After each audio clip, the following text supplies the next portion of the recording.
Hello friends, नमस्कार। This is M S Tanwar and you are watching James Edu Point. आज इस video में हम देखने वाले हैं interrogative pronouns, indefinite pronouns, demonstrative pronouns and possessive pronouns. सबसे पहले हम देखते हैं इंटरोगेटिव प्रोनाउंस। इसे हम प्रश्नवाचक सर्वनाम भी कह सकते हैं। Interrogative pronouns are used to ask questions. Compound interrogative pronouns, those ending in "ever", are used to express surprise, confusion, irritation, etc. Interrogative pronouns वो होते हैं जो प्रश्न पूछने के लिए यूज़ किए जाते हैं। Compound interrogative pronouns वो होते हैं जो आश्चर्य, भ्रम या फिर उत्तेजना, इरिटेशन आदि ये प्रकट करने के लिए इनका प्रयोग किया जाता है।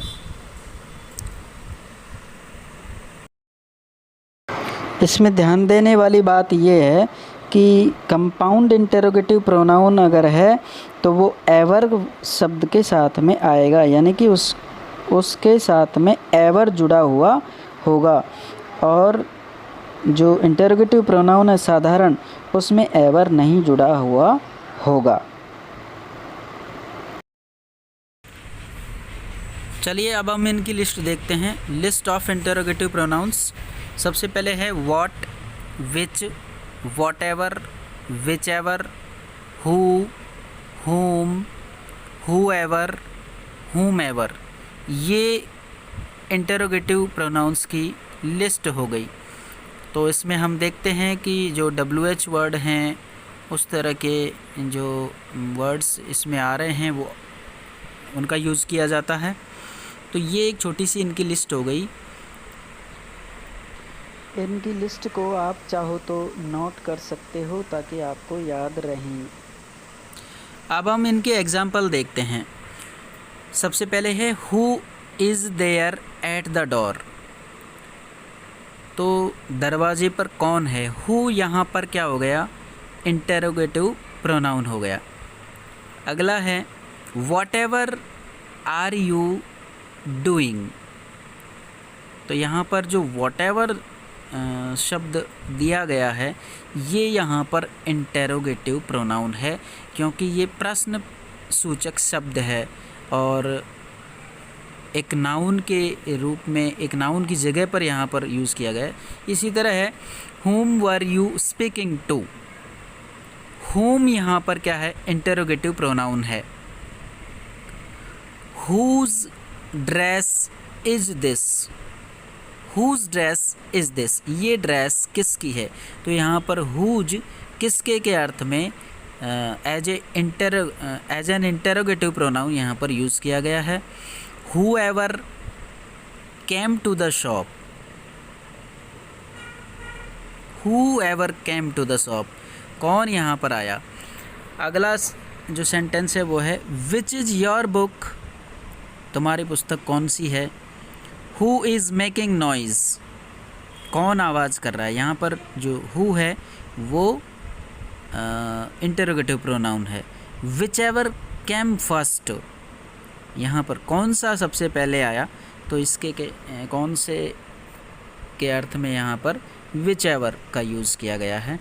तो ये whichever यहाँ पर क्या हो गया, कंपाउंड इंटरोगेटिव प्रोनाउन हो गया, क्योंकि इसमें एवर वर्ड लगा हुआ है। अगला सेंटेंस है what do you mean. What do you mean, तो यहाँ पर व्हाट क्या है, इंटरोगेटिव प्रोनाउन है। इसका प्रयोग क्या के अर्थ में किया गया है। whomever should Tom invite।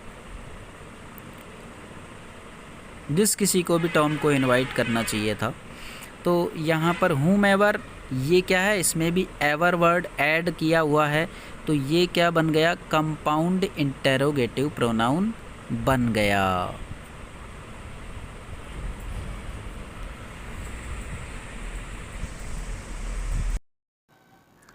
तो फ्रेंड्स, हमने इसमें देखा कि ये जो सेंटेंस हैं इनमें जिन शब्दों में एवर लगा हुआ है वो तो कंपाउंड इंटरोगेटिव हैं, और जो सिंगल हैं वो इंटरोगेटिव प्रोनाउन हैं। अब हम देखते हैं इंडेफिनेट प्रोनाउंस।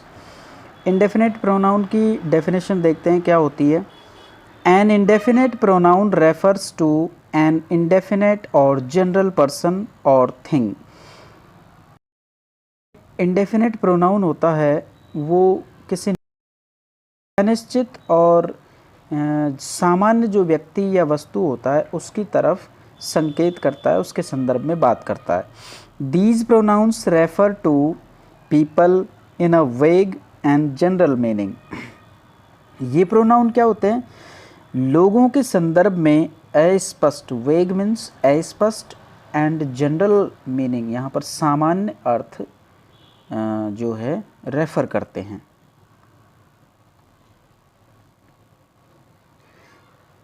ये इसकी डेफिनेशन हो गई इंडेफिनेट्स की।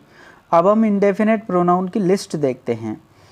All, any, few, many, nothing, several, everything, nobody, somebody, each, everyone, neither, none, some, somebody, anyone, someone. तो ये सारे के सारे क्या हो गए? इंडेफिनेट प्रोनाउन के लिस्ट हो गए। और जो भी सेंटेंसेज हमारे आएंगे इंडेफिनेट प्रोनाउन से रिलेटेड एग्जांपल्स, उनमें इन शब्दों का प्रयोग किया जाएगा। इंडेफिनेट प्रोनाउन के जो भी एग्जांपल्स हम देखते हैं उनमें यही वर्ड्स हमें देखने को मिलेंगे। चलिए एग्जाम्पल देखते हैं। फर्स्ट है नोबडी अटेंडेड द मीटिंग। तो यहाँ पर नोबडी जो है इंडेफिनेट प्रोनाउन आया है और नोबडी का अर्थ हो गया कि किसी ने भी मीटिंग अटेंड नहीं की। तो नोबडी किसी ने भी, अब किसी व्यक्ति विशेष की तरफ संकेत नहीं है कि किसने नहीं की, किसी ने भी नहीं की। ये एक आम और जनरल जो है बात हो गई। नोबडी अटेंडेड द मीटिंग, किसी ने भी मीटिंग अटेंड नहीं की। Everyone was smiling. Everyone was smiling. प्रत्येक जो है हंस रहा था, स्माइल कर रहा था, मुस्कुरा रहा था। Everyone was smiling. तो everyone यहाँ पर क्या हो गया? प्रत्येक। अब प्रत्येक में किसी स्पेशल व्यक्ति को संकेत नहीं किया गया कि किसके बारे में बात कही जा रही है। बात कह दी, एक आम बात, एक जनरल बात, एक सामान्य बात हमने ये कह दी कि एवरीवन वाज स्माइलिंग। उस क्षण प्रत्येक व्यक्ति हंस रहा था, मुस्कुरा रहा था। Many of them were injured. Many of them were injured.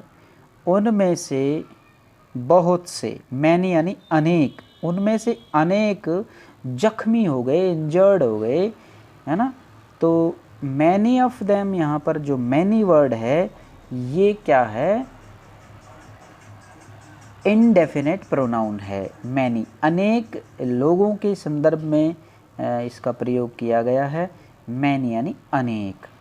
अब अनेक यहाँ पर अनिश्चित है कि कितने, हमें ये पता नहीं चल रहा कि कितने लोगों के बारे में बात की जा रही है, अनेक लोगों के बारे में बात की जा रही है। चलिए नेक्स्ट सेंटेंस देखते हैं। Something is wrong there. कुछ वहाँ पर गड़बड़ है। समथिंग यानी कुछ, कोई चीज़ वहाँ पर गड़बड़ है। तो समथिंग यहाँ पर क्या हो गया? अनिश्चित प्रोनाउन हो गया, इनडेफिनेट प्रोनाउन हो गया। कुछ तो गड़बड़ है, कुछ चीज़ गड़बड़ है। तो यहाँ पर वो कुछ क्या चीज़ है हमें नहीं पता, अनिश्चित बात हो गई। अनिश्चित चीज़ के बारे में, विषय वस्तु के बारे में ये चीज़ कही गई है। नेक्स्ट सेंटेंस में देखते हैं। Everything was told prior to the meeting. Everything was told prior to the meeting. प्रत्येक जो बात है वो पहले ही मीटिंग में बता दी गई है। एवरीथिंग यानी कि प्रत्येक चीज़, प्रत्येक बात पहले से ही मीटिंग में बता दी गई है। एवरीथिंग यहाँ पर इंडेफिनेट प्रोनाउन हो गया। अब एक स्पेशल बात यहाँ पर ध्यान देने योग्य क्या है? An indefinite pronoun can stand for singular, plural और एट टाइम्स फॉर बोथ। क्या बात कही है? इंडेफिनेट प्रोनाउन जो है वो सिंगुलर के लिए आ सकता है, प्लूरल के लिए आ सकता है और कभी कभी वह दोनों के लिए भी प्रयुक्त हो सकता है। सिंगुलर जानते हैं, एक वचन, प्लूरल बहुवचन। तो सिंगुलर के लिए भी उसका यूज़ किया जा सकता है, प्लूरल के लिए भी किया जा सकता है। सिंगुलर के लिए किस तरह से किया जा सकता है? Any one, anything, anybody, each, everybody, everything, either, everyone, little, much, nobody, nothing, neither, no one, one, someone, somebody, something. तो ये कुछ सिंगुलर के एग्जाम्पल्स हो गए जिनमें हम सिंगुलर जो नाउन्स होंगी उनकी जगह पर इन प्रोनाउंस का यूज़ हम करेंगे। ये इंडेफिनेट प्रोनाउन के सिंगुलर में यूज़ किए जाने वाले प्रोनाउन हो गए। एनीवन है, एनीवन मतलब कोई, कोई एक। एनीथिंग कोई वस्तु, कोई चीज़। एनीबडी कोई व्यक्ति। ये कोई यहाँ पर जो वर्ड यूज़ किए जा रहे हैं अनिश्चितता के अर्थ में यूज़ किए जा रहे हैं। इसी तरह से ईच है, एवरीबडी है, एवरीथिंग है, आइदर, एवरीवन, लिटिल, ये सारे हो गए। अब हम प्लूरल में देखेंगे कि प्लूरल में कौन कौन से हो सकते हैं। प्लूरल में इंडेफिनिट प्रोनाउन के जो एग्जाम्पल हैं वो क्या हैं? बोथ। बोथ में क्या होता है? दोनों। फ्यू कुछ, यानी कि एक से अधिक है। मैनी अनेक। अदर्स अन्य। सेवरल बहुत से या अनेक। अब एग्जाम्पल देखते हैं। Every season one of the racers attempts to break Schumacher's record. ये यहाँ पर सिंगुलर के अर्थ में आया है। एवरी सीजन यानी कि प्रत्येक सीजन, तो हर एक सीजन, तो अकेला सीजन इसमें यहाँ पर बात की गई है। Both have paid homage to their great ancestors. यहाँ पर जो बोथ है, बोथ शब्द का जो प्रयोग किया गया है यहाँ पर, वो प्लूरल के अर्थ को प्रकट करने के लिए किया गया है। Both have paid homage to their great ancestors, यानी कि दोनों ने अपने जो एंसेस्टर्स हैं, जो उनके जो पूर्वज हैं, उनके लिए श्रद्धा व्यक्त की है। अगला है all of the players we count on are out of form. ये यहाँ पर प्लूरल हो गया। All of the players, all यहाँ पर क्या है? प्लूरल है। इनडेफिनेट प्रोनाउन के तौर पर प्लूरल का यहाँ पर संकेत करता है। अब हम देखते हैं डिमॉन्स्ट्रेटिव प्रोनाउंस। 7वें नंबर पर डिमॉन्स्ट्रेटिव प्रोनाउंस, एक डेफिनेशन है इसकी। Demonstrative pronouns point out people और objects. There are 4 demonstrative pronouns, this, that, these, those. तो क्या मतलब है? डिमॉन्स्ट्रेटिव प्रोनाउन जो होते हैं वो व्यक्ति या वस्तुओं की तरफ इशारा करते हैं, और ये 4 तरह के होते हैं जो हो सकते हैं this, that, these, those. Examples इसके देखते हैं। फर्स्ट है those are my neighbours dogs. वे मेरे, वो जो हैं मेरे पड़ोसी के कुत्ते हैं। This is my bicycle. यह मेरी बाइसिकल है। दिस यहाँ पर नज़दीकी को दिखा रहा है। दिस कोई वस्तु मेरे पास में है या मेरे आसपास है, तो उसके लिए मैं दिस का यूज़ करते हुए जो है डेमोन्स्ट्रेटिव प्रोनाउन यूज़ कर लूँगा। नेक्स्ट सेंटेंस में है these are cakes and those are burgers. These are cakes and those are burgers. ये केक हैं और वो जो हैं बर्गर्स हैं। दीज यहाँ पर नज़दीक को बता रहा है कि ये जो मेरे पास में है ये केक हैं, एंड दोज आर बर्गर्स, वो जो वहाँ पर रखे हुए हैं दूर वो बर्गर्स हैं। ठीक है, तो पास और दूर के अर्थ में हम अलग अलग प्रयोग करते हैं। पास के अर्थ में हम दिस और दीज का करते हैं, दिस सिंगुलर में होता है और दीज प्लूरल में होता है। और दूर के अर्थ में हम दैट और दोज का अर्थ करते हैं। दैट इज़ माई बैग, वह मेरा बैग है। This is a present from my uncle, यह मेरे अंकल की तरफ से उपहार है, मेरे अंकल की तरफ से गिफ्ट है। तो दिस यानी कि ये जो मेरे पास में है, ये पास में होगा, मेरे आसपास होगा, मेरे नज़दीक होगा, इसलिए मैंने दिस का यूज़ किया। Those keen to attend the magic show may come along, जो मैजिक शो अटेंड करना चाहते हैं, वो जो मैजिक शो अटेंड करने को उत्सुक हैं वो साथ आ सकते हैं। मे कम अलोंग, वो साथ आ सकते हैं। तो दोज यहाँ पर जो है एक दूर की संभावना के साथ में व्यक्त किया गया कि वो जो मैजिक शो में इंटरेस्ट रखते हैं।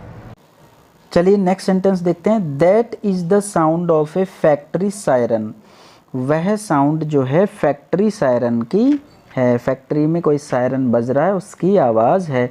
तो दैट यहाँ पर उस दूर से जो आवाज़ आ रही है उसके लिए प्रयोग किया गया है डेमोन्स्ट्रेटिव प्रोनाउन के तौर पर।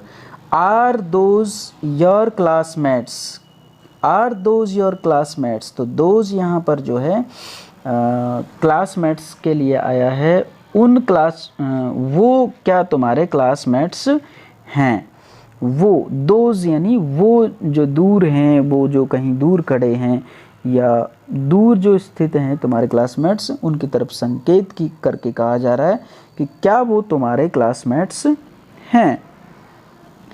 That is not the best thing to do, that is not the best thing to do, तो दैट यहाँ पर क्या है, वह जो बात है तुम्हारे करने के लिए अच्छी नहीं है। अब हम नोट देखते हैं। When these words appear before the nouns, they become demonstrative adjectives. जब ये नाउन से पहले प्रयुक्त होते हैं तब ये क्या बन जाते हैं, डेमोन्स्ट्रेटिव एडजेक्टिव बन जाते हैं। यही शब्द दिस और दैट, दीज, दोज जब क्या होते हैं, किसी नाउन के पहले आते हैं, नाउन के साथ में उसके पहले आते हैं, तब ये क्या होते हैं, डेमोन्स्ट्रेटिव एडजेक्टिव के रूप में काम करते हैं। लेकिन अगर जैसे this car is better than that, this car is better than that, ये कार उससे अच्छी है। तो दिस कार यानी कार से पहले दिस का यूज़ किया गया है। इसका मतलब है कि यहाँ पर जो ये है ये क्या हो गया, डेमोन्स्ट्रेटिव एडजेक्टिव हो गया। और लास्ट में जो दैट वर्ड का यूज़ किया गया है ये क्या हो गया, डेमोन्स्ट्रेटिव प्रोनाउन हो गया, क्योंकि ये विदाउट नाउन यूज़ किया गया है, नाउन की जगह पर यूज़ किया गया है, इसलिए ये डेमोन्स्ट्रेटिव प्रोनाउन हो गया। अब हम देखते हैं next sentence. These animals are wilder than those, ये जो एनिमल्स हैं ये उनसे ज़्यादा वाइल्डर हैं, ज़्यादा जंगली हैं, या यूँ कहूँ ज़्यादा इनमें ताकत है। दीज एनिमल्स, तो ये एनिमल्स हो गई बात। तो दीज का प्रयोग यहाँ पर डेमोन्स्ट्रेटिव एडजेक्टिव के तौर पे किया था। अब हम देखते हैं इन above sentences this and that, this and these are demonstrative adjectives and that and those are demonstrative pronouns. इन सेंटेंसेस में हमने देखा था कि दिस और दीज जो हैं वो तो क्या हैं, डेमोन्स्ट्रेटिव एडजेक्टिव्स हैं, और दैट और दोज जो हैं वो डेमोन्स्ट्रेटिव प्रोनाउन हैं। तो डेमोन्स्ट्रेटिव प्रोनाउन वे हैं जो नाउन की जगह पर प्रयुक्त किए गए हैं। चलिए फ्रेंड्स, अब देखते हैं पॉजिटिव प्रोनाउंस, अधिकार सूचक सर्वनाम। A positive pronoun points towards the owner of something. Positive pronoun किसी वस्तु के मालिक की तरफ संकेत करते हैं। कि ऑनर ऑफ समथिंग किसी वस्तु के मालिक की तरफ संकेत करते हैं। List of positive pronouns. Positive pronoun कौन कौन से हैं? Hers, his, mine, ours, theirs, yours. ये क्या हो गए? Positive pronoun. सबसे पहले एग्जांपल देखते हैं। The blue hat is mine, yours is on the upper shelf. तो माइन और योर्स जो है यहाँ पर, ये क्या है? पॉजिटिव प्रोनाउन हैं। प्रोनाउन कैसे हैं? क्योंकि ये विदाउट नाउन यूज़ किए गए हैं, नाउन की जगह पर यूज़ किए गए हैं। ठीक है। माइन मेरा वाला, योर्स तुम्हारा वाला। जो ब्लू हैट है इज़ माइन, ब्लू हैट मेरा वाला है। Yours is on the upper shelf, तुम्हारा वाला ऊपरी शेल्फ में रखा हुआ है। हो गया। My aunt is a graphic designer, मेरी आंटी एक ग्राफिक डिज़ाइनर है। तो माई आंट यहाँ पर जो है पॉजिटिव एडजेक्टिव है, क्योंकि इसमें आंट नाउन भी साथ में है। दिस कंप्यूटर इज हर्स, ये कंप्यूटर उनका है, उनका वाला है। हर्स यहाँ पर जो है पॉजिटिव प्रोनाउन है। नोट क्या है? Often the words used as possessive pronouns are slight modifications of the words used as possessive adjectives, so we may get confused at times. क्या मतलब है इस बात का? कहा है इसमें कि जो पॉजिटिव प्रोनाउन है वो स्लाइट मॉडिफिकेशन होते हैं, थोड़े से परिवर्तित रूप होते हैं। किसके? पॉजिटिव एडजेक्टिव्स के।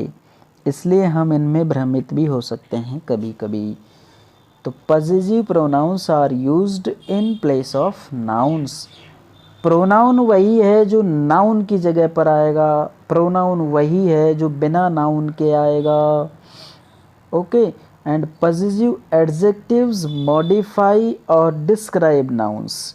लेकिन पॉजिटिव एडजेक्टिव की अगर बात करेंगे तो वो क्या करेंगे? मॉडिफाई या फिर डिस्क्राइब करेंगे नाउन को। इसका मतलब है कि वो नाउन के साथ में आएंगे। यदि नाउन के साथ में हो तो पॉजिटिव एडजेक्टिव होगा, और यदि नाउन के बिना ही आया है तो फिर वो पॉजिटिव प्रोनाउन होगा। हो गई बात क्लियर? नाउन साथ में हो तो एडजेक्टिव होगा, और अगर नाउन के बिना ही है तो फिर वो पॉजिटिव प्रोनाउन होगा। ये बिल्कुल स्पष्ट रूप से जान लें। अब हम एग्जाम्पल देखते हैं। दिस ड्रेस इज़ माइन, ये ड्रेस मेरी वाली है। तो दिस ड्रेस इज़ माइन, तो माइन यहाँ पर पॉजिटिव प्रोनाउन है। दैट स्कूल इज हर्स, वह स्कूल उनकी है।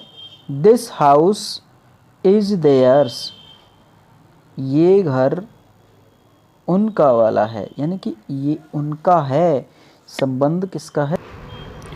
उनका। यानी कि ये घर उनका है, उनसे संबंधित है, उनका वाला घर। तो फ्रेंड्स, हमने देखा माइन, हर्स, देयर्स, ये तीनों सेंटेंसेस में ये जो वर्ड्स आए, ये सब के सब क्या हैं?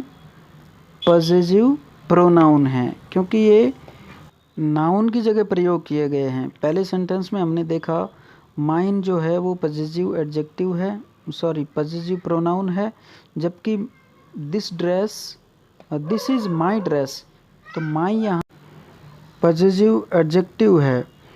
इसी तरह अगले सेंटेंस में that school is hers, this is her school, तो इस सेंटेंस में क्या है कि हर्ष जो है वो तो यहाँ पर क्या है, पॉसेसिव प्रोनाउन है, जबकि हर स्कूल तो यहाँ पर हर पॉसेसिव एडजेक्टिव है क्योंकि वो नाउन से पहले आया। इसी तरह तीसरे सेंटेंस में देयर तो पॉसेसिव प्रोनाउन है, देयर्स, जबकि देयर जो है, देयर हाउस, हाउस से पहले आया, इसलिए ये पॉसेसिव एडजेक्टिव हो गया क्योंकि ये हाउस जो नाउन है उसको मॉडिफाई कर रहा है, डिस्क्राइब कर रहा है। तो इन सेंटेंस में जो माइन, हर्स और देयर्स हैं ये तो क्या हो गए, पॉसेसिव प्रोनाउन हो गए, जबकि माई, हर और देयर ये पॉसेसिव एडजेक्टिव हो गए क्योंकि ये नाउन्स को डिस्क्राइब कर रहे हैं, उन्हें मॉडिफाई कर रहे हैं।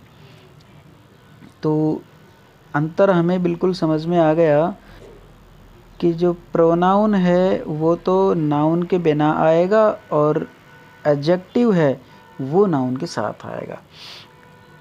चलिए आज के लिए इतना ही, अब मिलते हैं नेक्स्ट वीडियो में। अगले वीडियो में हम एक्सरसाइज करेंगे प्रोनाउन से संबंधित और कुछ क्वेश्चंस जो होंगे उन्हें आप समझने का प्रयास करेंगे। अब तक हमने रूल्स पढ़े थे और उनके बारे में, उनकी प्रकृति को, उनके प्रकार के बारे में हमने जाना था। अब आगे हम एक्सरसाइज करेंगे। Thank you, take care and good bye.